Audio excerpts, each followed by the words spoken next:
Et Spider-Man, je crois que c'est un des meilleurs super-héros de tous les temps. On se rend pas compte à quel point il a souffert. En fait, j'ai vu un extrait il y a quelques temps, dans Spider-Man où il était fatigué. Il se battait depuis plusieurs heures, 12 heures je crois. Il veut rentrer chez lui, il veut manger, tout ça. Mais en fait, on se rend pas compte à quel point la vie d'un super-héros, ça doit être chiant. Non, en vrai, je m'en rends pas compte. Moi, je voulais être un héros quand j'étais petit, bon, à peu près comme beaucoup de gens. Mais en fait, on n'est pas prêt. On n'est pas prêt, on se rend pas compte des responsabilités qu'il y a. C'est vrai que, à part lui, si par exemple, t'es le seul super-héros, si tu décides de faire grève, comme la SNCF tout le temps là, t'es. Voilà quoi, il y a plein de gens qui meurent. Et là, il en pouvait plus. Il hésitait à rentrer chez lui, il en pouvait plus, il en avait marre. Et je m'en rendais pas compte. Je me suis jamais dit qu'un super-héros, il pouvait avoir marre. Genre, je me suis jamais dit, il en pouvait plus, et tout ça.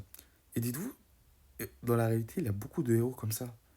Les policiers, les médecins, les urgentistes, les urgences, tout ça. Les pompiers. Peut-être à un moment, des fois, ils en ont marre, ils sont fatigués, ils veulent juste rentrer chez eux et regarder la télé.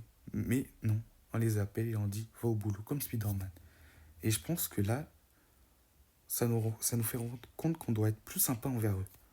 Parce que franchement, je me suis jamais dit que le mec pouvait être autant être fatigué. Bon, si cela vous a plu, je vous conseille de vous abonner, de liker, de partager, de publier. Et n'oubliez pas que Spider-Man, il est encore un lycéen. Il a entre 16 et 18 ans, pour préciser.